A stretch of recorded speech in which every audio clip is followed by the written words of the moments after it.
신약 418면에 있는 요한계시록 19장 6절부터 10절의 말씀을 이 시간 한 절씩 교독하시겠습니다. 또 내가 들으니 허다한 무리의 음성과도 같고 맑은 물 소리와도 같고 큰 우레소리와도 같은 소리로 이르되 할렐루야 주 우리 하나님 곧 전능하시니가 통치하시도다. 우리가 즐거워하고 크게 기뻐하며 그에게 영광을 돌리세. 어린 양의 혼인 기약이 이르렀고 그의 아내가 자신을 준비하였으므로 그에게 빛나고 깨끗한 세마포 옷을 입도록 허락하셨으니 이 세마포 옷은 성도들의 옳은 행실이로다 하더라. 천사가 내게 말하기를 기록하라. 어린 양의 혼인잔치에 청함을 받은 자들은 복이 있도다 하고 또 내게 말하되 이것은 하나님의 참되신 말씀이라 하기로 함께요. 내가 그 발에 엎드려 경배하려 하니 그가 나에게 말하기를 나는 너와 및 예수의 증언을 받은 내 형제들과 같이 된 종이니 삼가 그리하지 말고 오직 하나님께 경배하라. 예수의 증언은 예언의 영이라 하더라. 아멘. 가끔 우리는 이 하나님의 깊고 무거운 진리 앞에서 우리의 삶이 너무 가볍고 초라하게 느껴질 때가 종종 있습니다. 매주일 들려오는 말씀, 매일 마주하는 성경 말씀은 너무 거룩하고 위대해서 우리의 평범하고 지친 일상과는 전혀 어울리지 않는 것처럼 느껴질 때도 있습니다. 성경은 하늘의 영광과 또 혼인잔치를 말하지만 우리는 아침에 겨우 피곤한 몸을 일으켜 무엇을 먹을지, 입을지, 부족한 것은 없는지를 생각하며 하루를 시작합니다. 그나마 이 정도의 일상이 유지되면 다행입니다.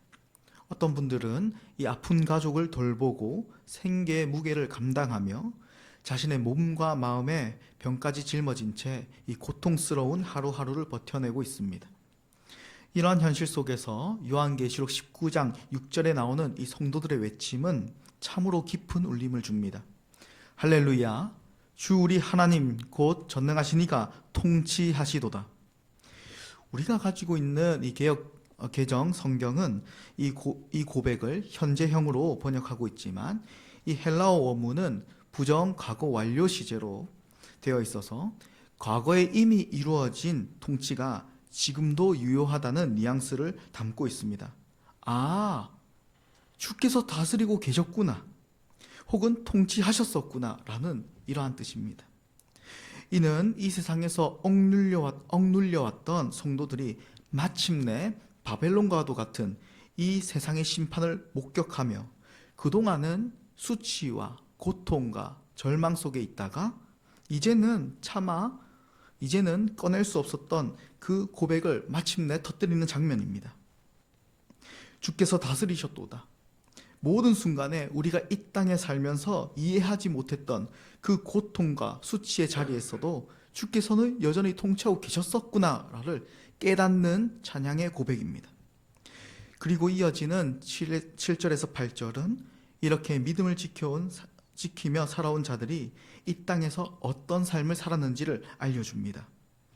어린 양의 혼인 기약이 이르렀고 그의 아내가 자신을 준비하였으므로 그에게 빛나고 깨끗한 세마포 옷을 입도록 허락하셨으니 이 세마포 옷은 성도들의 옳은 행실이더라 하더라. 어린 양의 혼인잔치에 그리스도의 아내인 성도는 이 날이 오기까지 자신을 준비하였다고 말하고 있습니다. 하나님께서는 이렇게 준비된 성도들에게 빛나고 깨끗한 이 세마포 옷을 입도록 허락하셨는데 이 세마포 옷은 바로 성도 자신이 이 땅에 살아가면서 옳은 행실로 준비해온 세마포 옷입니다. 즉, 이 땅의 성도들은 옳은 행실로 살면서 자신을 준비한 것입니다. 그것이 바로 이 마지막 때에 그리스도의 신부로서 입을 빛나고 깨끗한 세마포 옷인 것입니다. 오늘날 젊은 세대는 하나님의 자녀로 살아가는 것에 대해 그리 큰 매력을 느끼지 못하곤 합니다. 하나님께 예배를 드리고 또 말씀 앞에서 정직하게 살아가며 주일에 교회를 섬기기 위해 시간을 내는 것이 때로는 버겁고 손해보는 일처럼 여겨지기도 합니다. 그리고 무엇보다 오늘날에 이 그리스도인으로서 받는 이 사회적 시선도 부담스러운 일로 여겨지기도 하여서 이 젊은 시절을 그리스도인으로 살아가는 것을 이따금 포기하기도 합니다. 왜냐하면 이 땅에서 살아갈 100년의 인생에서는 그리스도인으로서 살아가는 것이 경제적으로나 스펙적으로 별다른 보상이 없기 때문입니다. 하지만 오늘 본문은 분명하게 말합니다. 이 땅의 성도들이 주를 위해 살아온 옳은 행실들은 그리스도와의 완전한 연합을 이루어지는 그날에 가장 빛나고 영광스러운 세마포 옷이 될 것이라고 말하고 있습니다.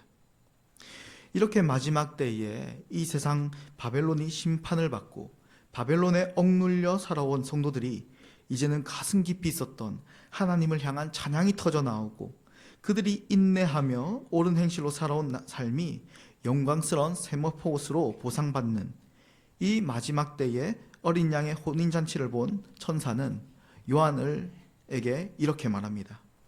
어린 양의 혼인잔치에 청함을 받은 자들은 복이 있도다. 이 복된 선언을 들은 요한은 너무도 감격한 나머지 이렇게 말한 그 천사의 발 앞에 엎드려 경배하려고 합니다. 그러나 천사는 깜짝 놀라서 자신을 경배하지 말고 이 모든 영광스러운 날이 있도록 하신 분을 소개하며 그분께 합당한 경배를 하라고 말합니다. 10절입니다. 나는 너와 및 예수의 증언을 받은 내 형제들과 같이 된 종이니 삼가 그리하지 말고 오직 하나님께 경배하라. 예수의 증언은 예언의 영이라 하더라. 예수의 증언은 예언의 영이라. 이 표현은 다소 어려워 보이지만 이 헬라어 원문에 따르면 예수의 증언이라는 말은 예수를 증거한다는 말입니다. 그리고 예언의 영이라는 말은 예수를 알게 하고 예수가 장차 우리의 구원자가 되는 것을 증거해주는 영이라고 말합니다. 예수를 증거하는 영, 곧 이는 성령 하나님을 말하고 있는 것입니다. 즉 성도들이 마지막 때까지 자신을 옳은 행실로 지켜내고 하나님을 믿으면서 살아온 이 모든 날들은 누구로 인함이라고요? 바로 성령 하나님이 이끄셨다는 것입니다. 그래서 하나님을 경배하라고 천사는 말하고 있는 것입니다. 성도 여러분, 우리가 아무리 마지막 날에 이렇게 영광스러운 때가 있다, 또 옳은 행실이 우리의 영광의 세마포옷이 된다고 하여도 사실 이 땅의 현실을 살아갈 때는 우리는 날마다 넘어집니다. 때로는 아예 잊고 삽니다. 그러나 오늘 요한이 본 천사의 말처럼 이 영광스러운 혼인잔치에서 그리스도와 온전한 연합이 이루어지게끔 우리를 이끄시는 분은 바로 우리가 아닌 성령 하나님이십니다. 우리 안에 성령 하나님께서 그날까지 우리를 이끄실 것입니다. 이러한 소망을 바로 요한계시록은 말하고 있는 것입니다. 요한의 환상에 등장한 성도들도 믿음을 지키며 살아가는 것이 참 어려웠을 것입니다. 특히 그들은 종말의 시대를 살아간 자들입니다. 그러나 결국 바벨론은 무너지고 끝까지 믿음을 지킨 이 성도들은 예수님과 연합하여 그 영광스러운 날을 맞이하게 됩니다. 그리고 그 모든 과정을 이끄시는 분은 바로 예수를 증언하는 성령 하나님이십니다. 우리는 이미 성령님을 선물로 받았습니다. 우리가 바로 요한계시록에서 말하는 그 빛나고 영광스러운 세마포를 입은 성도들입니다. 이런 결말이 우리에게는 예언되어 있습니다. 사랑하는 성도 여러분, 오늘도 우리의 눈으로 보면 우리의 하루가 너무나도 평범하고 또 고단한 하루처럼 보일지 모르지만 하나님의 눈으로 보면 우리는 마지막 날에 이루어질 어린 양의 혼인잔치의 아내로서 준비하고 있는 나날들입니다. 그날에 우리는 아마 천사들의 칭송을 받을 것입니다. 이 땅에서 드린 우리의 기도, 우리의 순종, 우리의 옳은 행실 하나하나가 모두 기억되고 주님의 신부로 온전한 연합을 이룰 것입니다. 할렐루야, 주 우리 하나님 곧 전능하신 이가 통치하셨도다. 우리가 느끼지 못해도 보지 못해도 하나님께서는 이 모든 일을 약속하셨습니다. 그분은 지금도 여전히 이 역사의 주인이시며 마침내 그 통치를 모든 사람이 보게 될 날이 올 것입니다. 사랑하는 성도 여러분, 오늘 하루도 우리는 여전히 평범하고 고단한 일상을 살아가겠지만 그 하루가 주님의 통치 아래 있고 성령님의 인도하심 아래 있음을 기억하시기 바랍니다. 우리가 드리는 기도, 말씀 앞에서 지키는 작은 순종, 세상 속에서 분별하며 살아가는 옳은 행실들이 장차 주님 앞에서 빛나는 세마포옷이 될 것입니다. 그러니 결코 낙심하지 마시고 오늘도 그날을 바라보며 담대히 걸어가시기 바랍니다. 오늘 이 새벽에 기도하실 때에는 오늘도 인내와 소망으로 하루하루를 견뎌내는 우리 교회의 성도들 위해서 기도해 주시고, 또 오늘도 우리가 옳은 행실로 준비되는 하루가 되게 하여 주시기를 간구하는 이 새벽이 되길 소망합니다. 기도하겠습니다. 놀라우신 삼위 하나님, 오늘도 우리에게 새날을 허락하시고 우리의 일상을 지탱하게 하심을 감사합니다. 우리의 모든 삶의 순간들이 하나님의 통치 아래 있음을 믿습니다. 비록 힘들고 허탈하고 슬퍼지는 순간에도 하나님을 기대하는 믿음을 잃지 않게 하여 주시옵소서. 우리 교회 성도들 중에는 고단한 하루를 버티며 살아가는 이들도 있습니다. 주님 꼭 함께 하여 주시고 낙심하지 않도록 붙들어 주셔서 그들의 삶을 통해 하나님의 영광이 드러나게 하여 주시옵소서. 새벽마다 드리는 우리의 기도와 말씀 앞에서 지켜온 우리의 작은 순종과 세상 속에서 하나님의 뜻을 따라 살고자 하는 우리의 옳은 행실들이 장차 주님 앞에서 빛나는 세마포옷이 되게 하여 주시옵소서. 이 모든 은혜를 감사드리며 예수님의 이름으로 기도합니다. 아멘.